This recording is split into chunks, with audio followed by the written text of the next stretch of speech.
So much for listening to this episode of Earrings Off. We want to invite you to subscribe, rate, and leave us a review. You can find us on Facebook at Earrings Off Podcast and on Instagram at The Earrings Off Podcast. Welcome to Earrings Off. I'm Lou. And I'm Teresa. Let's get started. Welcome to Earrings Off. Today, we're joined by resume expert Amy Adler. Amy is the president of 5 Strengths Career Transition Experts, a firm specializing in resume writing for executives and their teams. She presents widely on resume writing and resume business practices to industry and corporate audiences, and hosts the Job Search podcast and the Amy Adler's How I Hire podcast. Amy holds the Nationally Certified Online Profile Expert certification, Certified Master Resume Writer, and Certified Executive Resume Master designations. She has been a judge in CDI's Toast of the Resume Writing Industry Awards, previously having won first and third places for Best Executive Resume. She is the author of Courageous Career Change, Fearlessly Earn the Executive Role You Deserve. Amy holds an MBA from Boston College and a Bachelor of Arts from Franklin and Marshall College. If you've ever wondered how to make your resume stand out, navigate tricky interview questions, or build authentic connections on LinkedIn, this episode is for you. Enjoy.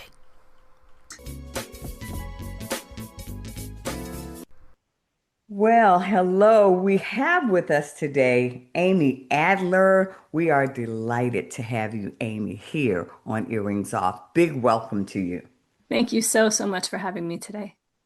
Amy, we're going to jump into the questions. Why should I hire a resume writer rather than write my own resume? Because many people think, I'll just do it myself. I'm so glad you asked the question. And it's something that I think about a lot. And I know how scary it is to be in this job market now and to be struggling, trying to figure out the right thing to do, trying to figure out how to get someone's attention. And people don't know what to say or how to think about it or whatever it is. So having a resume writer do that for you gives a person a leg up. So it's about the writing. So of course it's about the writing because it's resume writing, but it's about asking the right questions so that the person, the job search candidate, can answer these kinds of things, and the resume writer can turn that message into something really compelling that will meet the expectations of a future audience. And I would also say that so many people, not everybody obviously, but so many people are also managers themselves, and they're hiring people to do things they aren't doing, right? We hire accountants and we hire HR people and we hire all these kinds of people. I hope people out there will see a resume writer as just another resource on their team, and that it's not a liability or something that maybe they should feel bad about, because getting the right help for the right thing, we do that all the time. Mm-hmm. I actually like that a lot. Mm-hmm. Amy, I have a question for you. What are the best practices when it comes to resume writing? There are many. I think the only bad way to do this is to be generic and to let somebody else define what you are and what you offer.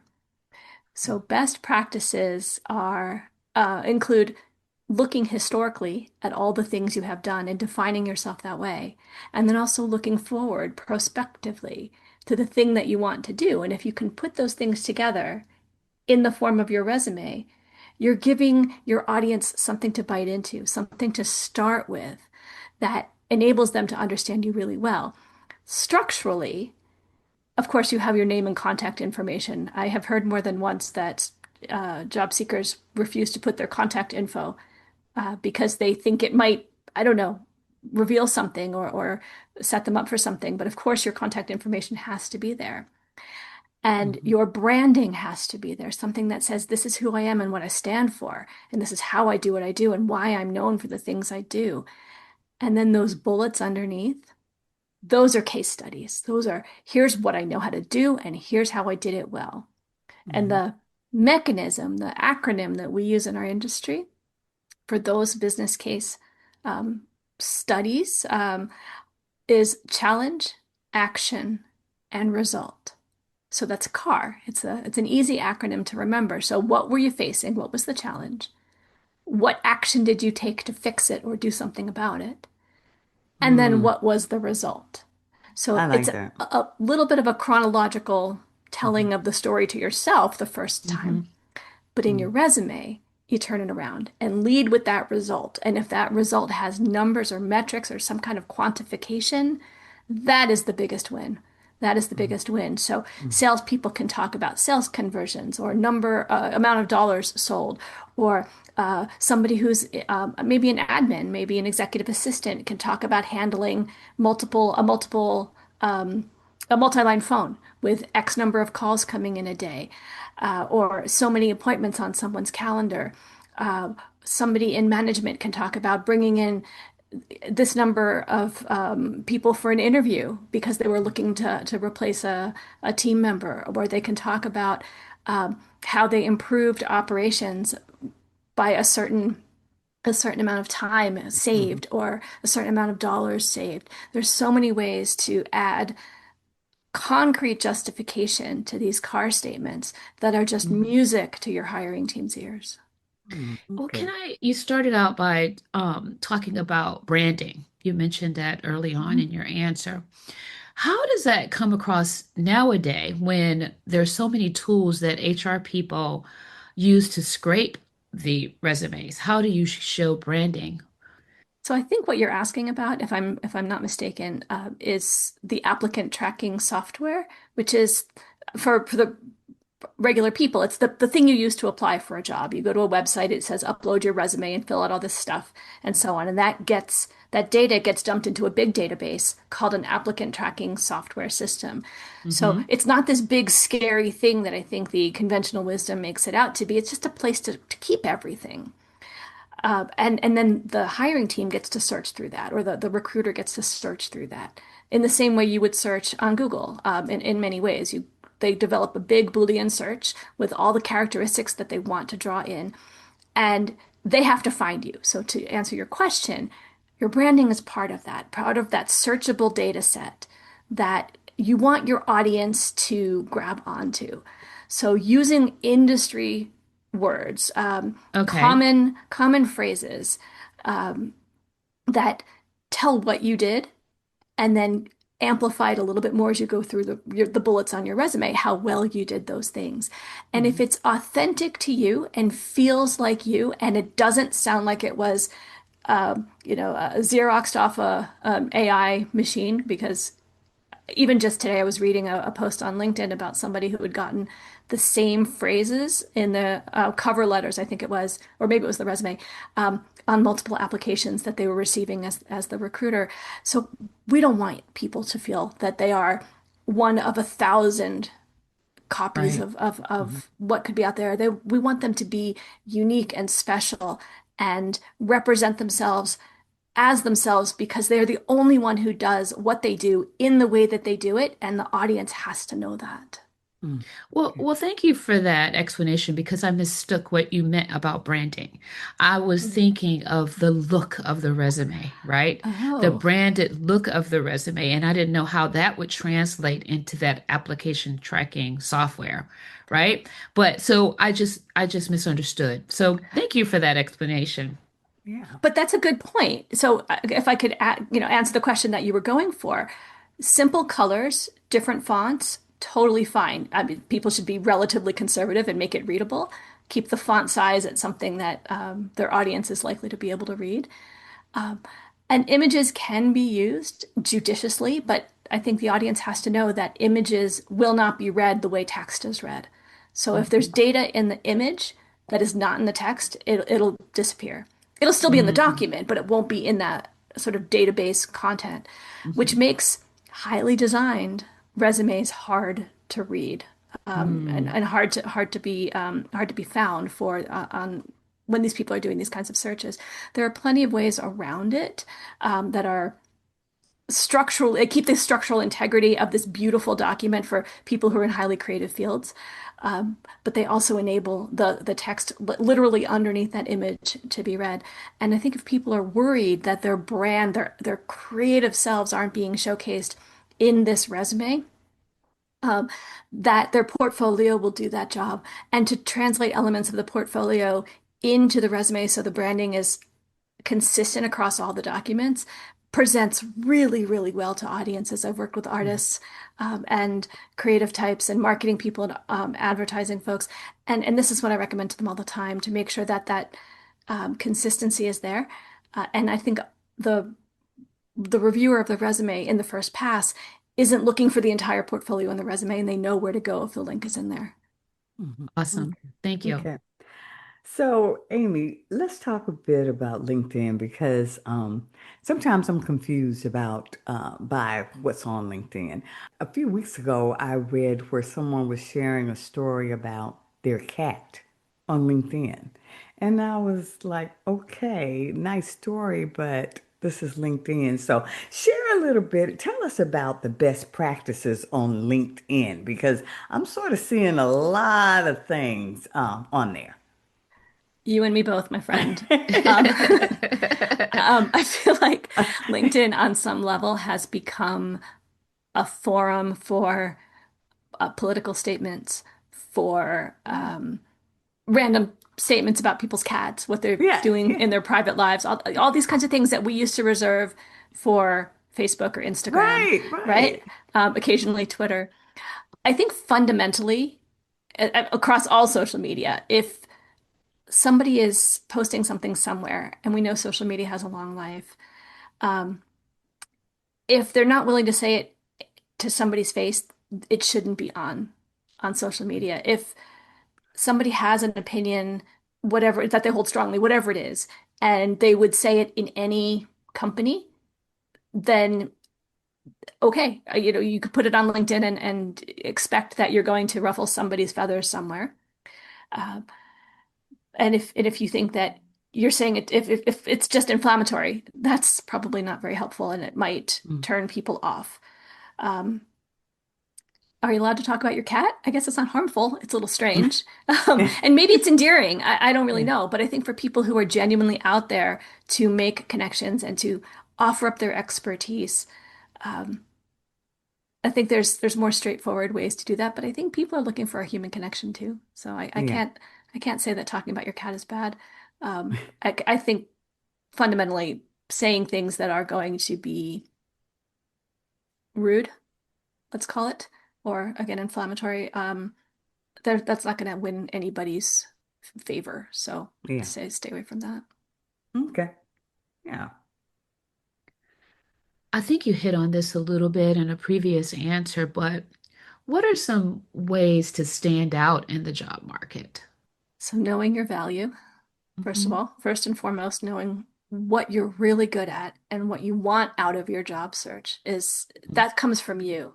But to get that advocacy that you need inside a company that you're really excited about is the next step, is the next thing that's going to help you come to the attention, to the forefront, the top of mind of the people you need to impress. So building that advocacy, understanding what companies are the right ones for you, and generating some interest before you're applying, that enables you to have a whole cadre of people who are going to stand up for you and say, I know this person, I've spoken with this person. We really should pursue this person a little more thoroughly. And that genuinely helps. Hmm. It's not always the easiest thing to do, especially in this, again, this world of social media and online Hmm. communication, but turning these conversations that are online into human connections is perhaps the best thing a person can do because people hire people. They don't hire Yeah, LinkedIn profiles, they don't hire resumes, they hire people. So, yeah, so yeah. be a person with other people. Yeah. Start with connections. So, Amy, how do I answer curveball interview questions? Hopefully by anticipating them. It's, I guess, hard to predict everything that will show up. But if you have on your resume something that might provoke attention, in the past, that might have been a gap in your resume, a gap in your employment. I think in 2025, we are not Hmm. worried about that at all because the market has been so upside down. And since lockdown and all the things that followed, that's not even a consideration. But let's say there's something um, a tenure that maybe wasn't very long in a company or several in a row. That's a red flag to a hiring team, even if the person's experience is really, really good. So the person has to anticipate what might be considered a curveball in that sense and come prepared with an answer that speaks the truth without putting themselves in a position that they kind of can't dig themselves out of that Hmm. Hmm. situation. Other curveball questions that could come up are perhaps the most unsavory, and they've happened to me. They might have happened to you as well, where you get asked a question that is just patently illegal.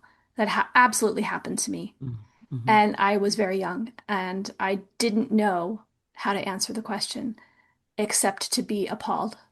Um, Hmm. and it changed my mind about my interest in that organization right there. Hmm. So Wow. it really did. Um, there were lots of things wrong, and that was Hmm. just the icing on the cake. And I realized I couldn't work for this person if this Hmm. was what they were. If they were trying to woo me, this was not the way I Yeah. wanted to live every day. Um, so I had to basically call their bluff and say to myself, if not out loud, I'm not doing this anymore. We're done here. Hmm. So other kinds of questions that maybe are not illegal but uncomfortable. Um, for those, it's worth taking a pause. And what feels like 1,000 hours of silence is really only about 3, 4, 5 seconds, but it gives you a chance to collect your thoughts. Hmm. Not say the first thing that comes to the top of your mind in a way that maybe you shouldn't, gives you time to prepare your answer and speak only truth, but the way you want to address the issue and not the way that, and not a way that would get you into trouble that you don't need to be in. Hmm. Hmm.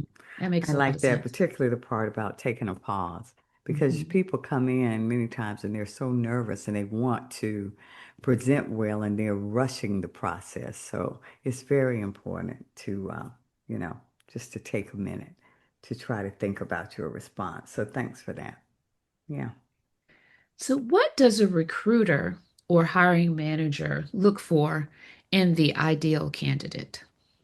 Goodness, that's like asking how long is a piece of string, but I think we can safely say we're looking for somebody, the recruiters, and I've only done a small amount of recruiting, and I wouldn't put myself at that level at all. But I think it's safe to say they have to be professional, they have to know their stuff, they have to be personable, they have to be kind and helpful and incisive. There's a million characteristics that I'm sure these recruiters are looking for, but primarily, I'd be looking for in a candidate, but primarily recruiters are looking to fill roles that they are Mhm. contracted to fill with Yeah. a company. So as much as resume writers like myself work directly with job seekers, recruiters are looking for the right job seeker to fill a role that they have a contractual obligation to Mhm. fulfill. So in any given situation, there's a million good opportunities for people to interact with recruiters, but they are looking for the one thing. And if Hmm. you are not that one thing today, maybe you be that one thing tomorrow because another job will come across their desk. So being true to yourself and knowing what you want and being able to speak very clearly about how good you are at what you do and being kind about it and thoughtful and engaged and interested in a very sort of open human being is the pathway to having that conversation where the recruiter says, "This is the kind of person I can trust to present to my client so that Mhm. this conversation goes well." And in the end, this sort of tripartite arrangement between the recruiter, the job seeker, and the company, everyone does better. When this goes well, everybody is elevated. Everybody gets what they need. The job seeker gets a job. The recruiter's reputation is absolutely stellar, and the company gets what they need. Yeah. So that's Mm, the best possible outcome of all of these things. And knowing how to read that is probably a skill we should all develop. Yeah. mm. Hmm. How do I tailor my resume for a job posting? It's a really good question. So especially now when jobs are posted online, and that's the easiest way to learn about them. We know what the recruiters or the hiring teams are looking for because the job posting says so. Here are the Mhm. qualifications. Here are the preferred qualifications, meaning nice to have, would love to have, maybe won't have. And if we get enough of those, three, four, five that look mostly the same and say, this is my where my heart's desire is. This is my goal. Mhm. Think of it as the Olympics logo, the Venn diagram, and putting each of those job descriptions in one of those circles. The more we can I like that. Yeah. squeeze them all in and look at that colored part in the middle and say, this shaded part here, that's where I'm targeting my resume. And I know that these are what the companies are asking for because they're telling us. So looking at that middle part and saying, here are the 10 things that I know I have to talk about in my resume because all of the jobs that I'm looking at That's need what they to say. are going to be Yeah. asking these kinds of questions. You're more than halfway there. And of course, every job, that Venn diagram is not going to be completely overlapping. So every job's going to have a little sliver over here, something unusual on this side. So you can use that 15 minutes of time to quote unquote tweak your resume to get to that unusual odd thing just for that application, but you're not rewriting. You're already doing all the thinking. Mhm. You've already strategized. You've already planned. And you know that in the main, the jobs that you're looking for all look like this. So your resume has broad applicability for the kinds of things that you want. Mhm. So Mm. Okay. Well, Amy, thank you so much. You've provided some solid information that I'm sure will be helpful to our audience. Those are all of the questions we have. Do you have any parting words for our audience? well, again, thank you so much for having me. It's been so delightful to speak with you both. That's thing number We've one. enjoyed it as well. And I'm so glad to be able to offer any advice or thoughts that your audience might wish to ask of me. And if they ever want to reach out to me, they can find me on LinkedIn. And my handle is Amy L. Adler. And if anybody wants to reach out as well, I'm happy to go over their resume with them or their LinkedIn profile with them. I love to do this. I love to talk to people, and it's complimentary from me. So a gift from me. Let me do it. Oh, thank you Oh, nice. so much. We really appreciate that. Thanks so much for joining us today on Earrings Off. Take good care, Amy. Thank you so much.